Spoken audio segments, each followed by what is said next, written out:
Good morning students, welcome to my channel Fatafat Education, and today we will discuss the NCERT exercise questions for chapter 3 Metals and Non-Metals, class 10th Science. Moving to first question, which of the following pairs will give displacement reactions? NaCl solution and copper metal, MgCl2 solution and aluminium metal, FeSO4 solution and silver metal, AgNO3 solution and copper metal. अब किसी भी चीज़ को displacement reaction show करने के लिए हमारी condition होती है कि जो मेटल होगा वो दूसरे सॉल्यूशन के मेटल के कंपैरेटिव हाईली रिएक्टिव होना चाहिए।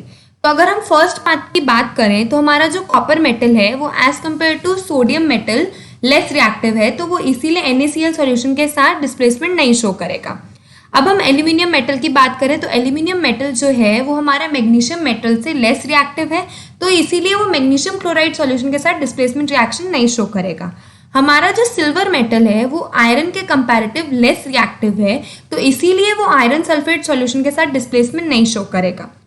जो हमारा कॉपर मेटल है वो सिल्वर मेटल से ज़्यादा रिएक्टिव है, तो इसीलिए वो सिल्वर नाइट्रेट सॉल्यूशन में से सिल्वर को डिस्प्लेस करके डिस्प्लेसमेंट रिएक्शन शो करेगा। तो जो हमारा करेक्ट आंसर है वो है AgNO3 solution and copper metal. अब हम उसका रिएक्शन देखते हैं। Copper solid plus 2 AgNO3 aqueous gives copper nitrate aqueous plus 2 Ag solid.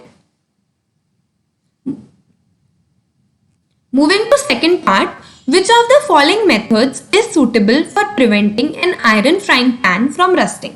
अब हमें पता है कि हम किसी भी आयरन पार्टिकल को रस्टिंग से प्रिवेंट करने के लिए या तो ग्रीस अप्लाई कर सकते हैं या पेंट का कोट अप्लाई कर सकते हैं, लेकिन जब वो फ्राइंग पैन की बात करें तो हम ये दो ऑप्शंस नहीं कर सकते हैं, बिकॉज हमें फ्राइंग पैन जो है हीट करना है। तो हीटिंग के केस में हमारा पेंट और ग्रीस वर्क नहीं करेगा, इसीलिए जो सबसे अप्रोप्रिएट ऑप्शन है वो है हमारा applying a coating of zinc. तो क्या होगा, जब हम आयरन पैन पे जिंक की कोटिंग अप्लाई कर देंगे तो आयरन का डायरेक्ट कांटेक्ट नहीं आएगा मॉइस्चर से, जिसके वजह से रस्टिंग नहीं होगी। तो जिंक के कोटिंग के वजह से रस्टिंग से आयरन पैन हमारा सेफ रहेगा। Moving to third question, an element reacts with oxygen to give a compound point. This compound is also soluble in water. The element is likely to be calcium, carbon, silicon या iron. अब हम पहले इनके reactions देखते हैं। तो जो हमारा कैल्शियम है वो ऑक्सीजन के साथ रिएक्ट करके कैल्शियम ऑक्साइड बनाता है, और हमारा कैल्शियम ऑक्साइड वाटर में सॉल्युबल है और कैल्शियम हाइड्रोक्साइड फॉर्म करता है। जब कार्बन ऑक्सीजन के साथ रिएक्ट होता है तो वो कार्बन ऑक्साइड बनाता है जो कि एक गैस है, तो इसीलिए हमारा ऑप्शन बी भी गलत है। अब हम सिलिकॉन की बात करें तो सिलिकॉन जब ऑक्सीजन के साथ रिएक्ट करता है तो वो सिलिकॉन डाइऑक्साइड बनाता है, और सिलिकॉन डाइऑक्साइड भी इनसॉल्युबल है वाटर में। जब आयरन ऑक्सीजन के साथ रिएक्ट करता है तो वो आयरन डाइऑक्साइड बनाता है, और आयरन डाइऑक्साइड भी इनसॉल्युबल है वाटर में। तो इसीलिए जो हमारा करेक्ट आंसर है वो है कैल्शियम, क्योंकि कैल्शियम ऑक्सीजन के साथ रिएक्ट करके कैल्शियम ऑक्साइड बनाता है, और कैल्शियम ऑक्साइड हमारा वाटर में सॉल्युबल है। Moving to fourth question, food cans are coated with tin and not with zinc because zinc is costlier than tin, zinc has a higher melting point than tin, zinc is more reactive than tin, zinc is less reactive than tin. अब हमें पता है जो हमारा zinc है वो as compare to tin जो है ज्यादा इलेक्ट्रोपॉजिटिव है, और जो भी कोई स्पीशीज ज्यादा इलेक्ट्रोपॉजिटिव होती है मींस वो ज्यादा रिएक्टिव है। तो सबसे ज्यादा अप्रोप्रिएट जो हमारा ऑप्शन है वो ऑप्शन सी है, that is zinc is more reactive than tin because zinc is more electropositive and hence it will easily react. So that is why जो हमारी फूड कैन्स होती हैं वो टिन से बनी हुई होती है, ना कि जिंक से।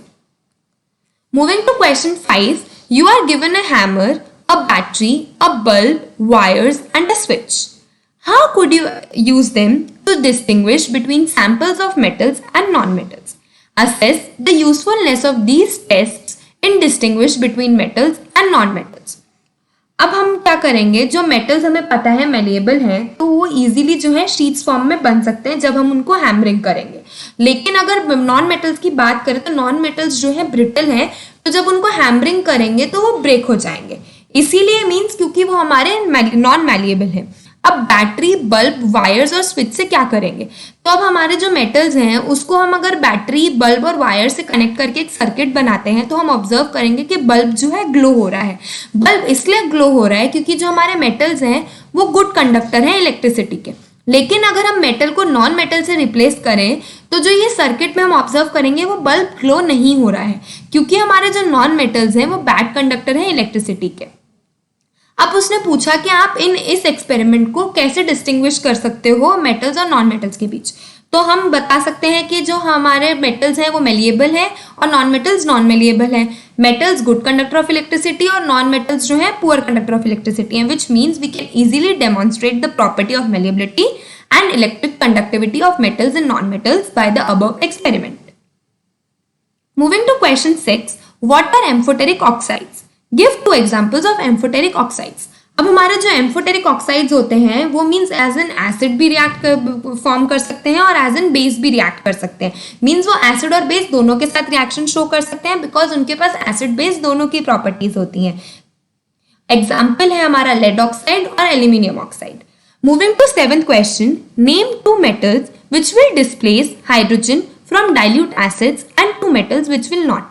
अब कोई भी मेटल जो हाइड्रोजन से ज्यादा रिएक्टिव होगा वो इजीली हाइड्रोजन को डिस्प्लेस कर देगा उसके डाइल्यूट एसिड से। तो वो कौन से 2 मेटल्स हैं? वो है जिंक और मैग्नीशियम, जो हमारे हाइड्रोजन को डाइल्यूट एसिड से डिस्प्लेस कर देंगे क्योंकि वो ज्यादा रिएक्टिव है। अब ऐसे मेटल्स जो हाइड्रोजन को डिस्प्लेस नहीं कर पाएंगे which means they are less reactive as compare to hydrogen, तो हमारे गोल्ड और सिल्वर ऐसे 2 मेटल्स हैं जो हाइड्रोजन को डिस्प्लेस नहीं कर पाएंगे डाइल्यूट एसिड से क्योंकि वो उसके कंपैरेटिव में लेस रिएक्टिव है। Moving to question 8, in the electrolytic refining of a metal M, what would you take as the anode, the cathode and the electrolyte?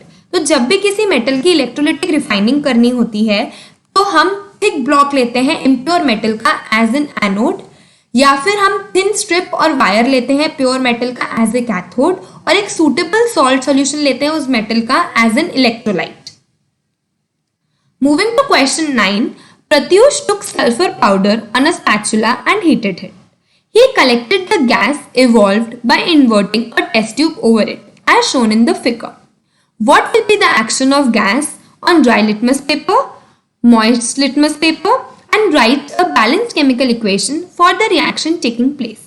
अब जब प्रत्यूष ने सल्फर पाउडर को हीट किया तो सल्फर ऑक्साइड गैस बनी। जो हमारी ये सल्फर डाइऑक्साइड गैस है वो ड्राई लिटमस पेपर पे कोई भी इफेक्ट शो नहीं करेगी क्योंकि वो ना ही एसिडिक है ना ही बेसिक है because of the dry nature. लेकिन जैसे ही मॉइस्ट लिटमस पेपर उसके साथ आया तो क्या होता है, हमारा जो सल्फर डाइऑक्साइड गैस है वो मॉइस्चर मीन्स वाटर के साथ रिएक्ट करके सल्फ्यूरस एसिड बनाती है, जिसके वजह से जो हमारा लिटमस पेपर है वो ब्लू टू रेड टर्न हो जाता है because of the acidic nature. तो हम रिएक्शन देखते हैं क्या होता है हमारा। तो जब हीट करते हैं तो सल्फर प्लस ऑक्सीजन फॉर्म करके सल्फर डाइऑक्साइड गैस होती है। Sulphur dioxide gas because of the moisture sulphurous acid form करता है और ये सल्फ्यूरस एसिड के वजह से ही हमारा जो मॉइस्ट लिटमस पेपर है वो ब्लू टू रेड चेंज हो जाता है। Moving to question 10, state 2 ways to prevent the rusting of iron. अब आयरन तब रस्ट होता है जब वो ऑक्सीजन के साथ रिएक्ट करके या फिर मॉइस्चर या एसिड के साथ रिएक्ट करके एक कंपाउंड फॉर्म करता है जो कि हमारा आयरन हाइड्रोक्साइड होता है हाइड्रेटेड फॉर्म में, जिसको हम रस्ट बोलते हैं। तो उसी की वजह से हमारी आयरन की रस्टिंग होती है। अब आयरन की रस्टिंग को प्रिवेंट करने के लिए हम या तो उसके सरफेस पे रस्ट प्रूफ पेंट अप्लाई कर सकते हैं या फिर ऑयल और ग्रीस अप्लाई कर सकते हैं, जिसके वजह से जो आयरन है उसका डायरेक्ट कांटेक्ट नहीं हो पाएगा एयर से जिसके अंदर मॉइस्चर, ऑक्सीजन या फिर कभी एसिडिक, जैसे हमारी रेन होती है तो एसिडिक रेन होती है तो उसके भी कांटेक्ट में नहीं आएगा क्योंकि उसके ऊपर ऑलरेडी ऑयल, ग्रीस या फिर पेंट की लेयर रहेगी। Moving to 11th question, what type of oxides are formed when non-metals combine with oxygen? तो जब नॉन मेटल्स ऑक्सीजन के साथ कंबाइन होते हैं तो या तो वो एसिडिक ऑक्साइड्स बनाते हैं या फिर न्यूट्रल ऑक्साइड्स बनाते हैं। एसिडिक ऑक्साइड्स के एग्जांपल हैं N2O5 या फिर N2O3। न्यूट्रल ऑक्साइड का एग्जांपल है carbon monoxide that is CO। Moving to question 12, give reasons. Platinum, gold and silver are used to make jewellery. अब प्लैटिनम, गोल्ड और सिल्वर तीनों मेटल्स हैं तो इनको ज्वेलरी बनाने में इसलिए इजी रहता है क्योंकि एक तो ये डक्टाइल प्रॉपर्टी शो करते हैं और मेलिएबल प्रॉपर्टी शो करते हैं, दूसरा ये बहुत ज़्यादा हाईली रेजिस्टेंट है कोरोजन के, तो इसीलिए प्लैटिनम, गोल्ड और सिल्वर की ज्वेलरी बनाई जाती है। B option is sodium, potassium and lithium are stored under oil. Sodium, potassium और लिथियम के पास लो इग्निशन टेम्परेचर है और ये हाईली रिएक्टिव है। तो जब भी अगर हम इसको एयर को एक्सपोज करते हैं तो ये एकदम से एक फायर कैच कर लेंगे और इवन एक्सप्लोजन हो सकता है। तो इसीलिए ताकि इनका डायरेक्ट कांटेक्ट ना रहे एयर से, इसीलिए सोडियम, पोटेशियम और लिथियम को अंडर कैरोसिन ऑयल में स्टोर करते हैं। Third option is aluminium is a highly reactive metal yet it is used to make utensils for cooking. Aluminium क्या होता है? एल्यूमिनियम एक अपने सरफेस पे नॉन रिएक्टिव लेयर बना लेता है एल्यूमिनियम ऑक्साइड की, जिसके वजह से ये जो लेयर है उसको प्रिवेंट करती है बाकी सब्सटेंसेस से रिएक्ट करने से। तो इसीलिए जो हमारा एल्यूमिनियम है उसके हम यूटेंसिल्स बनाते हैं जो कुकिंग में यूज होते हैं। D option is carbonate and sulfide ores are usually converted into oxides during the process of extraction. Actually क्या होता है, अगर मेटल ऑक्साइड्स को हम मेटल एक्सट्रैक्ट करते हैं तो वो इजी प्रोसेस है, लेकिन अगर कार्बोनेट और सल्फाइड ओर से हम मेटल एक्सट्रैक्ट करते हैं तो वो एक हाईली कम्बरसम प्रोसेस है।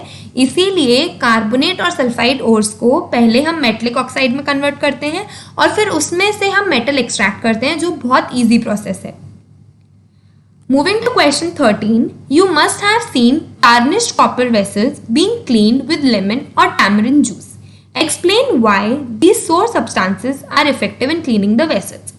जो ये लेमन और टैमरिन जूस होते हैं ये एसिडिक इन नेचर होते हैं। तो क्या होता है, जो हमारे कॉपर वेसल्स के ऊपर एक कॉपर ऑक्साइड या फिर कॉपर कार्बोनेट की लेयर बन जाती है, वो ये एसिडिक जूसेस जो होते हैं वो डिसॉल्व कर लेते हैं। तो उसके वजह से हमारे जो कॉपर वेसल्स हैं वो फिर से न्यू तरह दिखने लग जाते हैं और उनके पास उनकी वापस शाइन आ जाती है जो रेडिश ब्राउन इन नेचर होती है, और हमारे जो ये एसिडिक वाले सब्सटेंस होते हैं वो डिसॉल्व कर जाते हैं। इसको क्या कहते हैं, का जो हमारा कॉपर ऑक्साइड की लेयर होती है या फिर बेसिक कार्बोनेट की लेयर होती है। Moving to question 14, differentiate between metal and non-metal on the basis of their chemical properties. तो जो हमारे मेटल्स हैं वो ऑक्सीजन के साथ रिएक्ट करके आयोनिक ऑक्साइड्स बनाते हैं जो बेसिक इन नेचर है। इसीलिए जो हमारा रेड लिटमस पेपर है वो ब्लू टर्न कर जाता है मेटलिक ऑक्साइड्स के केस में। नॉन मेटल्स जो है वो ऑक्सीजन के साथ रिएक्ट करके कोवेलेंट ऑक्साइड्स बनाते हैं और वो एसिडिक इन नेचर होते हैं। तो इसीलिए जो हमारा ब्लू लिटमस पेपर है because of the acidic nature red turn हो जाता है। मेटल्स जो है इलेक्ट्रॉन्स इजीली लूज करते हैं, इसीलिए वो इलेक्ट्रोपॉजिटिव है नेचर में। नॉन मेटल्स जो है इजीली इलेक्ट्रॉन गेन करते हैं, इसीलिए इनको इलेक्ट्रोनेगेटिव बोला जाता है। मेटल्स के पास शाइनी नेचर रहता है, मींस वो लस्ट्रस है। नॉन मेटल्स हमारे नॉन शाइनी होते हैं विच इज नॉन लस्ट्रस, लेकिन एक्सेप्शन है ग्रेफाइट। मेटल्स जो है रेड्यूसिंग एजेंट्स हैं बिकॉज मेटल्स खुद तो ऑक्सीडाइज होते हैं इलेक्ट्रॉन लूज करके, लेकिन जिस स्पीशीज के साथ वो रिएक्ट कर रहे हैं उसको इलेक्ट्रॉन डोनेट करते हैं, वो स्पीशीज क्या है, रेड्यूस होती है। इसीलिए जो मेटल्स हैं वो रेड्यूसिंग एजेंट बोलते हैं। जो नॉन मेटल्स हैं वो itself are they are getting reduced, but क्या होता है जब वो रेड्यूस हो रहे हैं तो वो इलेक्ट्रॉन्स गेन कर रहे हैं और सामने वाला जो है इलेक्ट्रॉन लूज कर रहा है, तो इसीलिए सामने वाले सब्सटेंस को वो ऑक्सीडाइज करते हैं, which means non metals are good oxidising agent. Metals जो हैं बहुत अच्छे conductor of electricity and heat होते हैं, लेकिन नॉन मेटल्स जो है पुअर कंडक्टर होते हैं, लेकिन एक्सेप्शन है हमारा ग्रेफाइट। मेटल्स जो हैं सारे सॉलिड होते हैं except mercury which is liquid at room temperature. Non metals जो है सॉलिड, लिक्विड और गैसियस स्टेट तीनों में अवेलेबल होते हैं। Moving to question 15, a man went door to door posing as a goldsmith. He promised to bring back the glitter of old and dull gold ornaments. An unsuspecting lady gave a set of gold bangles to him, which he dipped in a particular solution. The bangles sparkled like new, but their weight was reduced drastically. The lady was upset, but after a futile argument, the man beat a hasty retreat. Can you play the detective to find out the nature of the solution he had used? So basically the solution he was using is aqua regia. अब क्या होता है जब हम कोई भी ornament जैसे Nobel metal aqua regia में डिप करते हैं तो जो होता है वो डिसॉल्व हो जाते हैं उसके अंदर।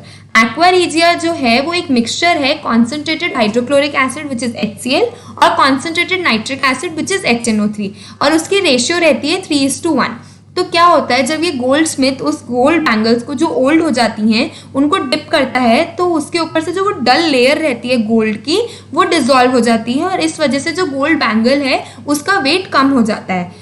तो क्या होता है जब वेट कम इसीलिए हुआ क्योंकि जो डल लेयर थी गोल्ड की जो बन गई थी वो डिसॉल्व हो गई। अब जो ये गोल्डस्मिथ है वो इजीली इस डिसॉल्व्ड गोल्ड लेयर को वो रिकवर कर सकता है किसी भी ट्रीटमेंट से।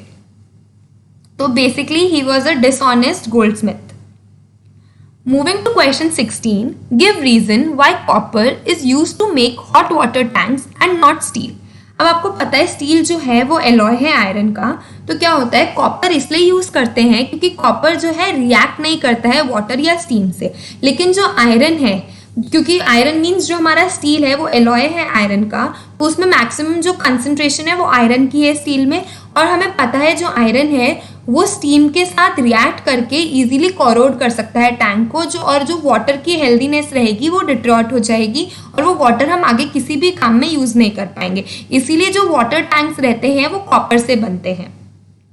स्टूडेंट्स, आई होप आपको मेरे ये सॉल्यूशंस अच्छे लगे हों।